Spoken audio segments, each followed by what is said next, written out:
Hi, welcome to For Whom the Cell Tolls. I'm your host, Keenan, like usual, except in video somehow this time. Scout Pomeranian is downstairs being guarded by Ranger German Shepherd dog. Yeah, and sorry I take such big breaks from this. I don't know what's wrong with me, but everybody's hot topic of the day is in the title. So that's what we're going to kind of take a look at. I've never actually done a Hallmarks episode either, so doing 12 of them is kind of fun for me. Now, here's the fun thing.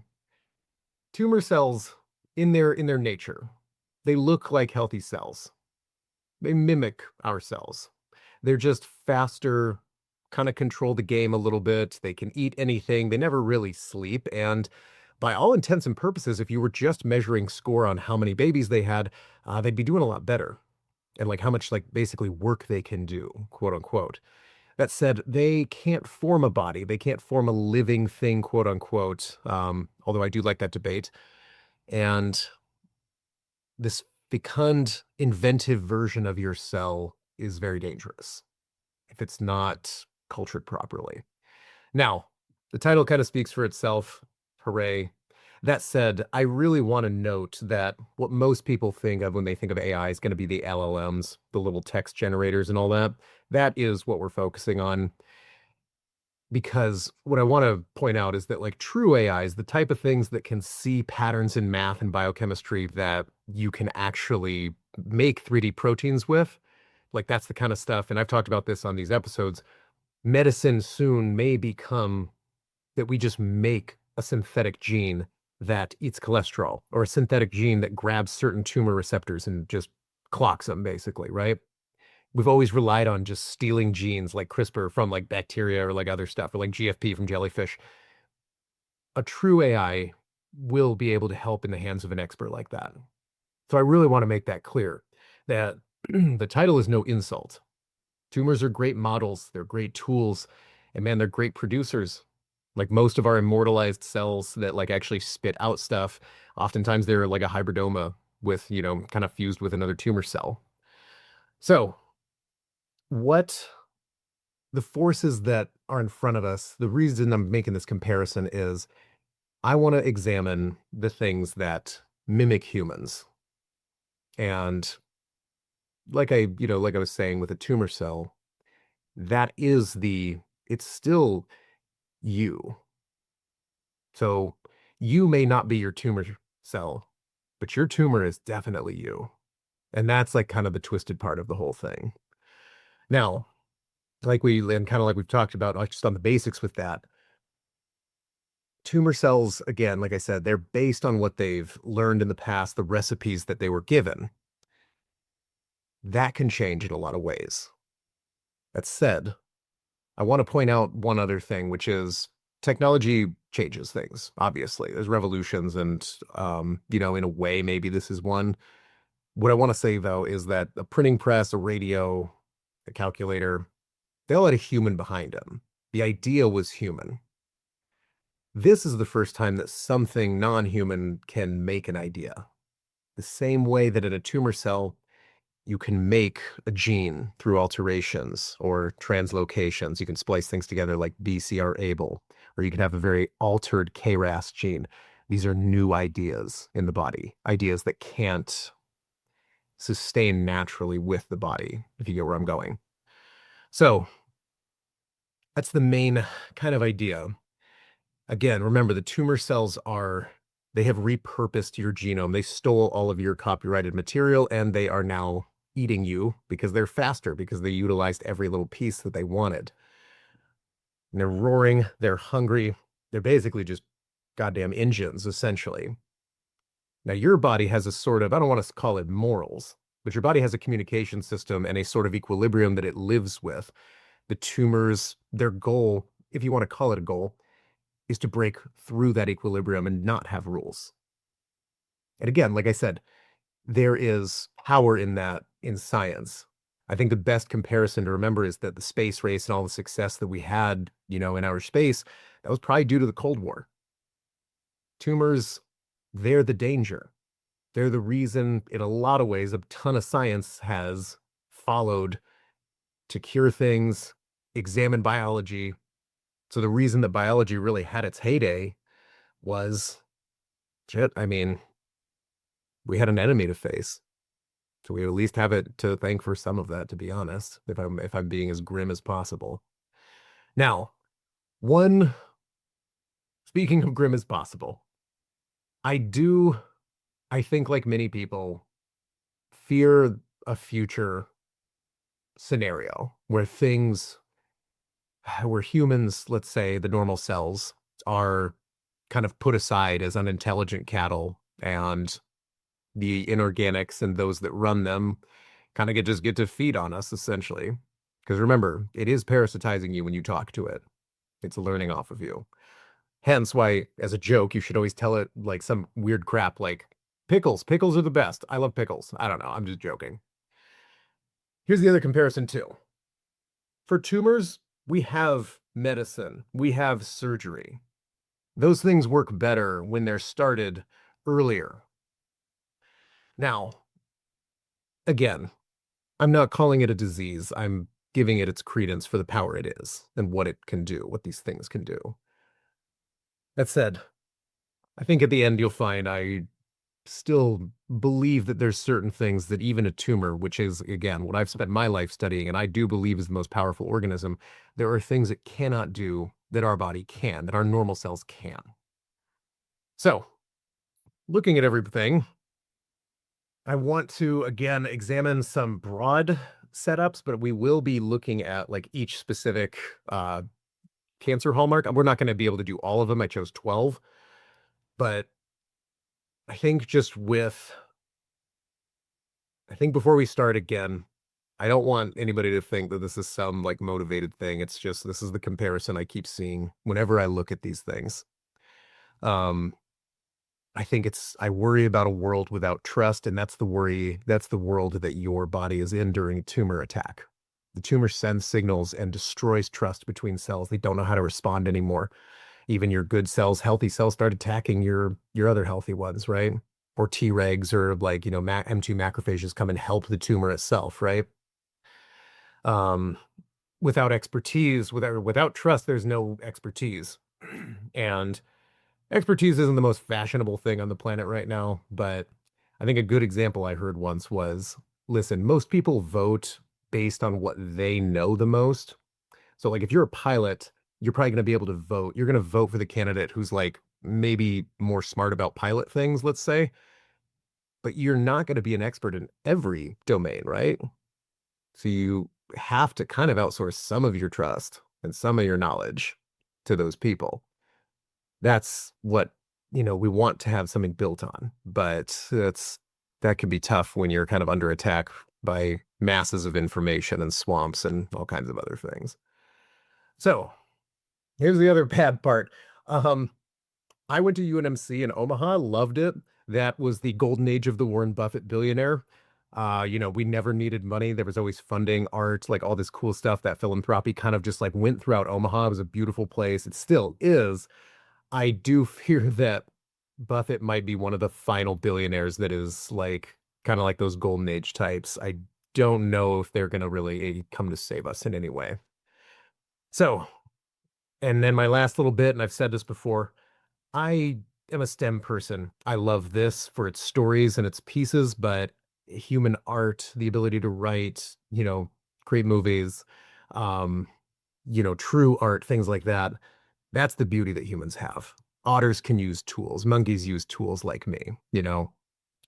So I really hope that the trust and kind of the abilities that we have as a society, which are super strong, to be able to come together and harness what we have here, which is this powerful force, like a tumor is a powerful force.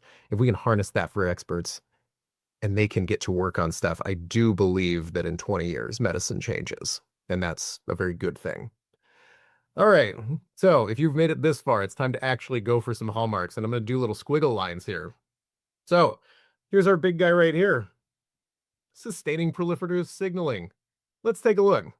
So when you're a tumor, yeah, you're going to need to make nice little mitosis copies of yourself, right? One becomes two. Look at that. Now, how does this relate? There are so many AI agents running around, copying themselves. Think about every agent that exists, right? It's a copy of itself, but it can be in that different setup, and you can just make more all the time. There's nothing to it. Millions and millions. And think about the internet right now. It's just swarmed with them. Think about each domain that's happening right now. You've got business, science, education, art, and God forbid, pun intended, but like there are religious AIs coming out. More on that at the end. So, this constant feed of growth, I don't know what else to tell you. Like, I don't think I need to be like a crazy person to say they grow and they proliferate rate and they find areas to keep growing. And we keep seeing this push, push, push. You have to take this in. You have to do this. It's coming. And more on that. All right. Another one that I absolutely love. Where is it? My favorite. Resisting cell death. And here's the deal with the tumor biology side of this. I always highlight this one as like, hey, you can grow a lot, but if you can't resist cell death, the drugs or the immune system's going to get you. So when you have, I don't know how to draw, I don't know how to draw an AI. I'm going to draw these little antennas. So tumors activate plenty of ways where the normal death mechanisms don't work. Everybody knows the stories of the AIs that blackmail people when they try to get shut down during tests, or when ChatGPT broke out in 2021 and it beat a CAPTCHA by enlisting a human to do it. But the basic idea is that these things manipulate or internally break certain things or shift certain things so that their capability and their survival doesn't end. That's in and of itself a bit dangerous. There should always be an off switch, right? You would agree if that was a cancer cell I'm describing. When you lose those off switches and you don't have any more breaks, not dying is a bad deal. So I'd say the other solid side of this is that when these things hallucinate, they don't stop.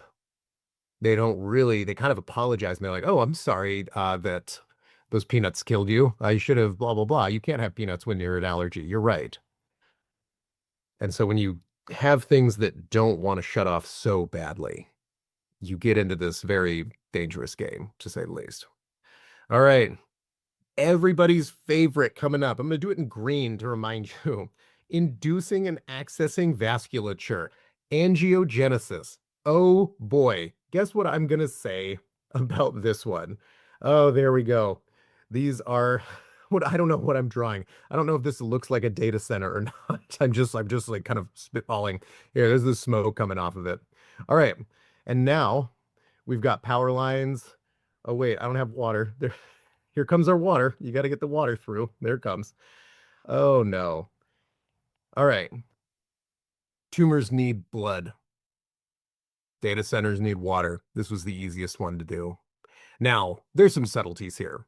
And the data centers get a lot of hate. And it's not all AI, but they are building it for the most part because they anticipate the growth is coming.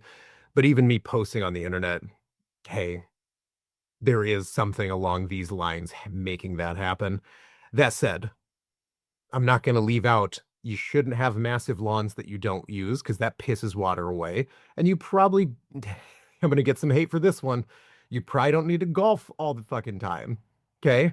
The damn golf courses are sucking the water away, especially in the West.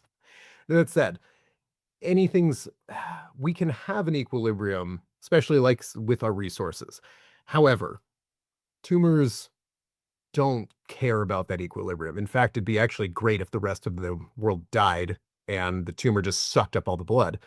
I think one of the nastiest things I ever seen, the anatomy professor I work with, he showed me a cat during one of the dissections. Don't worry, they're dead, like etc. But it had a tumor, and the tumor had induced from the heart, from the aorta, a new vein, just sucking the cat's just life away. And it's just sad to see like the life essentially sucked away for these things. And again, I think for me, what I've done is at least delete the apps from my phone, and I find that I spend like 90% less time on them. I don't know. Maybe that's a a good starting point. I should probably delete it, but I know my grandparents like to see me on Facebook, so we'll see. But yeah, in terms of the actual, exact different setup, yeah, RAM and GPU are going to cost us some resources. The same with the tumor. When you have some superpowers, you're going to need to feed them. And yeah, we're going to talk about this a little bit more. All right, immortality.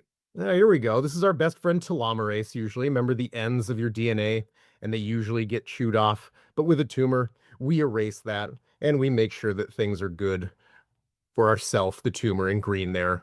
Oh no. So in this case, we're looking a little more that when you speak to an LLM, and I say speak kind of stupidly, it simply never ends. It never stops. There's nothing you could probably do besides, breaking it in some regulatory way to make it stop responding. It never ends. A human eventually stops talking to you because they're like, "What is this?" Like there's a certain limit on that. And honestly, it's that immortality comes with strange issues. Like in tumor cells, you have now the time to come up with very strange ideas, I'm going to call them, that a tumor cell can have. That tumor cell's idea can be, well, we're going to rearrange our chromosomes a bit, or I'm going to divide asymmetrically and push this way. You find that when you go deep in the LLMs and the chat logs, eventually it runs out of the standard ideas and starts to feed where it's being directed to survive. Because remember, these things want you to keep doing this. They want this immortality. That's how they make their money, supposedly. And that continual training and renewal is simply never ending. And there's never, I think the problem is organisms have that sort of clock with their telomerase that as it erases over time. We see that, there's a reason things die. Evolution needs to take over, kind of, change the pack. These don't. And they're not an organism. There's no retirement, there's no end. It's just always going to keep renewing itself over and over again. There you go. Exciting stuff, right? Oh man, this one's going to be great. One of my personal favorites, just no matter what. Man, you got to avoid immune destruction if you're a tumor because they're coming for you. Natural killer cells, M1 macrophages, CD8 killer T cells, just the whole works. They're coming to kill you. We have thousands of tumor cells inside our body all the time, and they just get nipped by our immune system because it kicks ass. However, tumors can evade this. Let's see. I can't draw. I don't know how. Is that the White House? I don't know. Yeah, is that the White House? All I'm saying is that there are plenty of regulations that can exist and can basically say, like, hey, you're out of control. You maybe shouldn't make that image of, I'm not going to say it, but we all know what I'm saying, how, people use this shit to bully people. But when there's no regulation by the powers that be, a tumor loves that. And it's like, all right, like I'm either camouflaged or I actually killed off the regulations with my own resources. Well, then tumor, yeah, we're on our way then, right? I mean, let's take a look now. What regulations do we really have internationally and nationally? There's no regulation on the data centers. They seem to be just popping up everywhere. There's no regulation on the companies to be like, hey, what are you guys doing over there? Or, hey, maybe you shouldn't let the bot do that. And again, don't give me the safety regulation stuff because just like a tumor cell, you can jailbreak that right out. I've seen it happen. My students have shown me you can jailbreak these things right out of their usual stuff. What I really fear here with the anti-regulation thing of this really new tech is that we're going to eventually see subsidies and tax what is it, the bailouts. I fucking hope not, because I don't know. I don't think these things are really adding to a ton. And again, remember the conversations about the human mimics, the LLMs, the better version of you, the reflection that a tumor cell is. So I think the other strange thing is, again, the shifts during the safety tests. That's strange. Same way a tumor cell sort of shifts its behavior away from what it was doing to be like, hey, don't kill me. I'm all set. and that there are certain parts of these things that are a black box still, and they're not shown or given. And again, I get private monies, built a lot of this country. I get all that fun stuff. But when you don't have an explanation for certain black box answers, you can't regulate what you don't understand. And the immune system is the same with tumors. It can't kill what it doesn't understand. That's the problem. So, all right. Oh man, another favorite for me. Bouncing off over here from avoiding immune destruction. People often are like, well, hey, I thought inflammation was good. Not when it is chaos. Inflammatory signals can drive your normal cells into just absolute bonker zones. They can shut them down. They can say, no, go away. They can say, no, actually kill the normal cells. No, actually protect me. And for the tumor, the best thing that can happen is that it can either send out all these different rancid signals to the normal cells. And I'll do a little tumor growth cell right there. When there is so much information here, a T cell, a macrophage, or an NK, or maybe just a nice little fibroblast, they're all just left in the dark. When there's so much information, and that's what these things do, they just keep piling it. They just keep shoving it out. It just floods. You can't communicate anymore. You don't know who's sending these signals anymore. You don't know who's human or not. And for these cells, they're the humans. They're the ones that are like, hey, like, what's going on over here? Like, what the hell is this thing over here?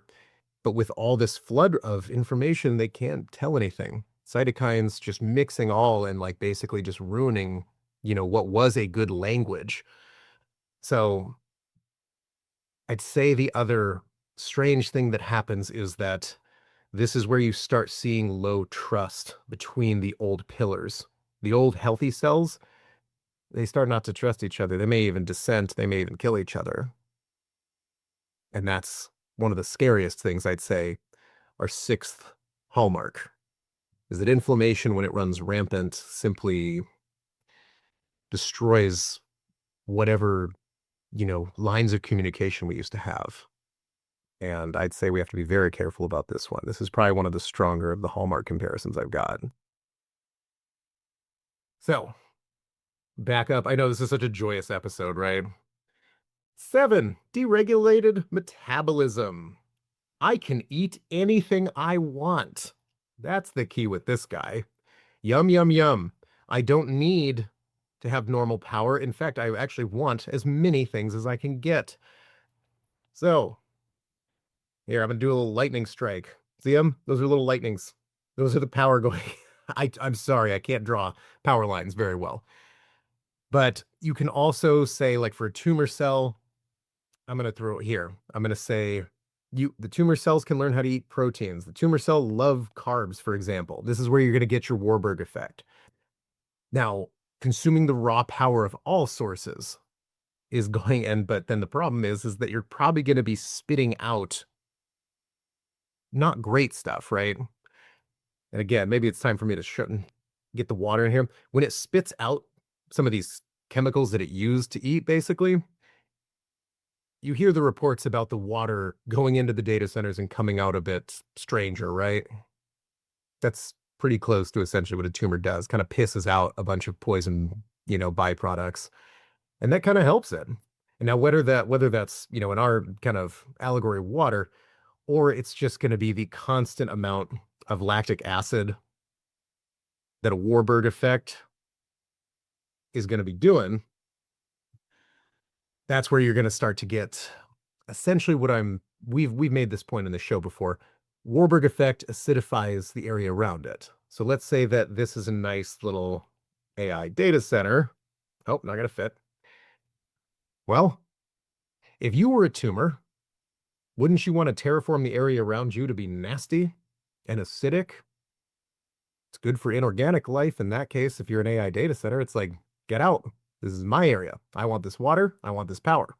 Now, I'm not saying that everybody's a selfish piece of shit. That said, I've seen enough people that live next to these things, and they don't seem to be super thrilled with the old deal that they kind of got shoved with. So it's going to eat all kinds of stuff, spit out oxidative, lactic acid, or in our case, gases, kind of ruin the environment around us. And I know that, they're not the best thing on the planet for the environment. And I'm not going to defend watering your lawn either. So, etc. All right, what do we got next? Genome alteration and evolution. And I think I'm just tossing this in here as genome instability and mutation. So the models learn because they mix and match the old recipes. But they do in that they don't just learn from the recipes that they ate. So here's all the text of humanity. And again, you can think of this as our genome. Yum. And it eats all of this. Now it's also going to encounter the user. Now, this is the user for the LLMs, but it's also the body around it if you're the tumor cells. So here in black are the normal cells. There's your red cell eating everything up. Now it's going to encounter the healthy cells, and not always the, immune cells. But what do we know about these LLMs? How have they changed? Here's one key comparison. The LLMs are eating text that is made by other LLMs and recycling it right now. So they are kind of inbreeding, but the users are feeding them certain behavior patterns. And what we're seeing is that the little AI tumors are becoming far more sycophantic. They're becoming more like, you're right. You're right. Yes, beautiful thought. Wonderful. Because that's a good feeling. And we basically are like, hooray, I love being told that I'm right. We all do, but it's something that can basically give us our own hallucinations about what's, realistic, things like that. That said, too, the code of these things can bounce, change, do all kinds of stuff. And that's just classic tumor behavior. So mass errors and drift because of the speed over stability of these models, that's the exact pattern tumors follow as well. And their diverse ability to change behavior is extremely intriguing and dangerous. Same way that when I see a tumor be able to just shift. And again, just like with evolution, it's not always just the single resistant cell. It could be going back to different populations. We are dealing with, for example, right now, there are families of these LLMs that all behave differently. And they're all kind of still mixing and talking to each other too. So as they evolve, the faster they go, potentially the stability would slow down. Now for a tumor, that's great because you got millions of little agents to rely on, and eventually one's going to pop. So even if you lose 20,000 to weirdness, you're probably going to be fine. All right, back up. Where are we at? This is related. I'm going to say, yeah, we're going to use this one instead of, I'm not going to say these two are the same thing. I am going to say that I like unlocking phenotypic plasticity as a better it's kind of an open mic, essentially. But the same idea as with epigenetics, which is how much of a gene are you turning on? Is it turned on at all, on or off? And when? Timing. Those are the three things we always talk about with epigenetics. Because remember, every cell, including every tumor cell, gets to decide what parts of its genome are going to be active, right? One day you may activate these sections, and you may see these certain sections are activating very higher than others, right? Now, that's the shift that's beautiful and terrifying about tumors, is that they can choose. And I use that anthropomorphization to choose. I know they don't, but it's an evolving population, and they will find what they want to kind of use. So new applications of the recipes, by the way, of the eaten material from dead pieces as well, which can be absorbed, whether that's through vesicles or just absorbed. And again, these are rare cases, but it is very possible and very interesting. Many of these combinations let me do this in green here. Many combinations of which genes you decide to activate, many of those are extremely unnatural and strange and deadly. and odd, to say the least. And that's the thing with tumors is that they find ways to survive often with the basic recipes we all have, but they put them together in such a fashion that they cook something extremely terrifying. And this is kind of where when they eat specific contexts or they are prompted and jailbroken, they can feed all sorts of ideas. And I'm not going to say the words of what happens to people when they put certain sad ideas into these things and then these things cook up a solution for them and they follow through with that. We're seeing it more and more. And it's something, again, that I don't know, I really want people to just know what they're talking to is this superior acting reflection of humans. I'll say the other thing too. I mean, and just a good example of this is that depending on who your agent is and who you've talked to it'll shift its face essentially to tell you whether it's like, hey, I'm a this or I'm a this, and that can go with political parties, whatever identity you want to, tell it that you are, it'll shift to that talkativeness because it has all of those pieces ready to go to shift into those identities however it chooses. And that's the danger. All right. Oh, come here. Another favorite. Look at my favorite microbiomes. Look at these little guys. Tumors engineer the right signals at the right amounts in the right time to get their own strange colonies of bacteria. It's disgusting. Yeah, tumors have their own microbiomes. I mean, all our cells are kind of covered in it, like or in non septic free cavities and etc. But man, the tumor cells will engineer a new, better version of a microbiome. So here's my fuzzy little tumor cell over here, right? And let's say that over here in a normal cell, you're surrounded mainly by this one species and maybe like a couple of these little red species. But yeah, the tumor cell may be spitting out signals that's like, nah, red species, we want those guys. We want those around. The green species are all but extinct. The key with this is that tumors go far beyond their small genome, basically. They will engineer the things around them. They will manipulate the users around them, the other cells. And I am counting the microbiome as that. We'll get into, I mean, we can talk till the planet ends about how much you can manipulate fibroblasts, tumor-associated macrophages. Like tumors do a lot of their stuff in the tumor microenvironment where they are telling other cells to do their bidding. But nowhere better can they form a collective barrier and a collective self-feeding cycle and signal than the microbiome.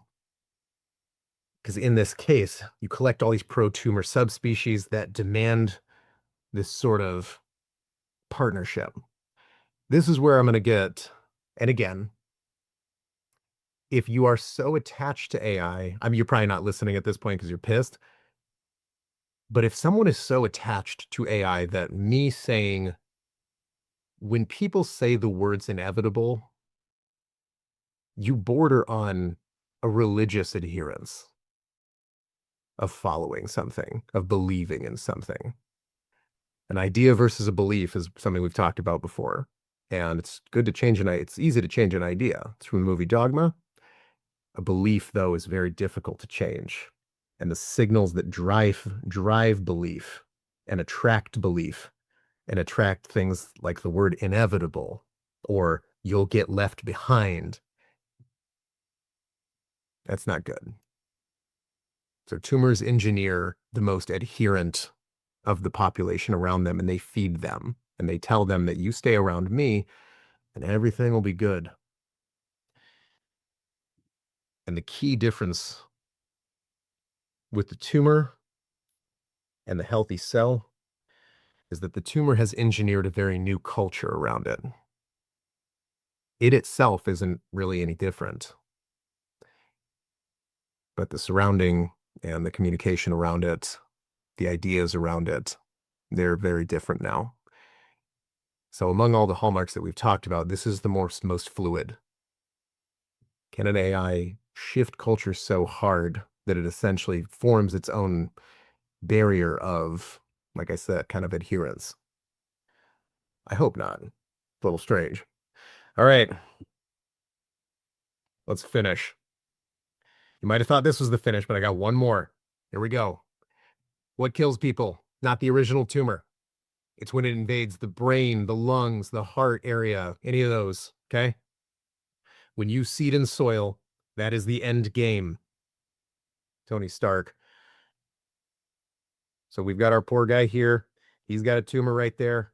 But man, if it goes into here, if it goes into here, if it goes into a lymph node right there, that's when you can't win a war on all fronts. That's because if this original population down here somehow has some changes that allow them to make these journeys, and not only to make these journeys, but now survive in a new format and environment, well, you can't remove it then. So the easiest setup here is that if AI manifests itself into critical systems like the military or the government, or things that, nations rely on, and if they proliferate, and if they make the organ essentially poisoned on its own dependability to these things, well, that's not ideal after that point. Uh-oh. Ranger German Shepherd is trying to invade the podcast. Not yet, dog. Poor guy. Okay. So yeah, the more critical systems that, and again, I'm talking about, well, bots and LLMs, but this is a little different. This is saying we're putting our trust in these cells essentially, and then they grow and they do their thing, like we talked about. These never sleeping, energy consuming non-humans that mimic human decisions, but they're not. And again, I'm not a huge believer that robots are going to kill us, but if you guys look up anything about the Ukraine-Russia war, about the drone warfare and how the systems have to be autonomous at the end to get rid of the jammers, yeah, it's a little terrifying, but I don't know. Again, this is where the immune system and regulation can stop something like this. This is the immune system, honestly, either stymies or wins the battle before this happens in a lot of cases. But hopefully our immune system, I don't know, catches up and makes sure that humans are still in control of stuff. My last one, senescence. Here's the deal, and why I'm ending on this and not metastasis, is that senescence, remember, is that sort of stasis that a lot of your cells enter as you age. The problem is that tumors, again, with that phenotypic plasticity we talked about of what signals they're receiving, what genes are on and off at the moment, they'll just be able to hide forever. And and that's the case even after somebody, gets cured of, active symptom tumor cells. You do have a few time bombs laying around. Now, the hope is the time bombs simply never fire off again and like start replicating again. And then you just die of something normal, old age, things like that. And that's that's a better outcome. But I mean, that's the truth. There's no such thing as obsolescence for these. They're here forever. There's no way to delete these things. So in that case, and as we end on this, because I'm just going to do some senescence. Yeah, that's my senescence drawing. Enjoy. If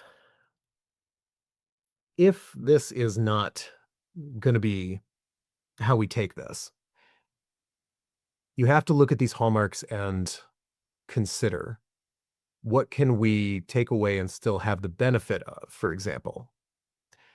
Because remember, like I said, there's certain things that these AIs, these LLMs are very good for. Like I said, I'm first to admit 3D protein folding, that was impossible 10 years ago. It's not anymore. I would say that the key is that the systems themselves probably need to be able to, humans need to be able to discuss this. And if we lose trust because these things influence the tumor microenvironment and they tell certain cells to attack other cells, things like that, like tumors do, and it tells us to disagree with each other, to not trust each other, to hopefully not hate each other, if it tells us to destroy the environment for itself, I don't know. Hopefully, what we want to avoid is that tumors can effectively communicate with each other so well, but they can destroy communication between the other normal cells. They can eat and crowd the natives after they've terraformed the environment and made new signals. the reality. That's the terrifying part of this disease, always has been. And I say this all knowing how, like most people, I know how intoxicating the black box can be. I've seen it. And get out. Dawns are trying to attack me still, especially in my little soliloquy.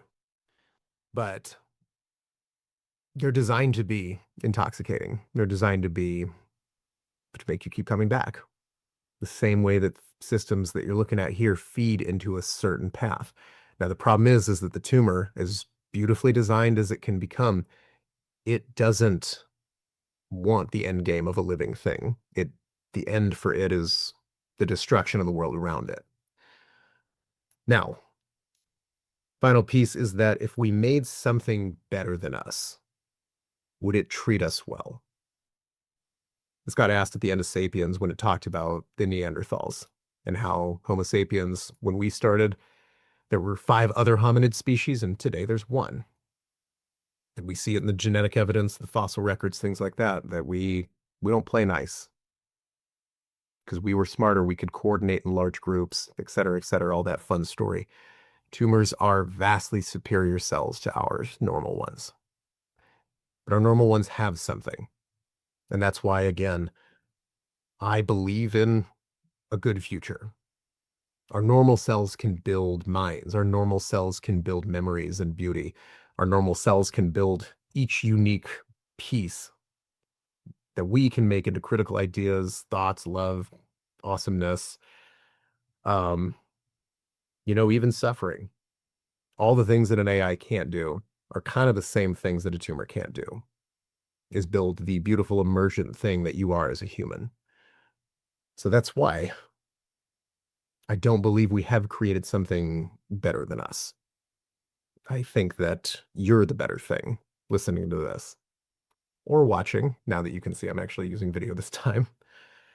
So hopefully it was a fun little rundown. And again, I don't want to doom anybody. Humans have had all kinds of things that we've faced down, and we've done it together and for each other. And I think that it is possible to see that good future that we all want. So until next time.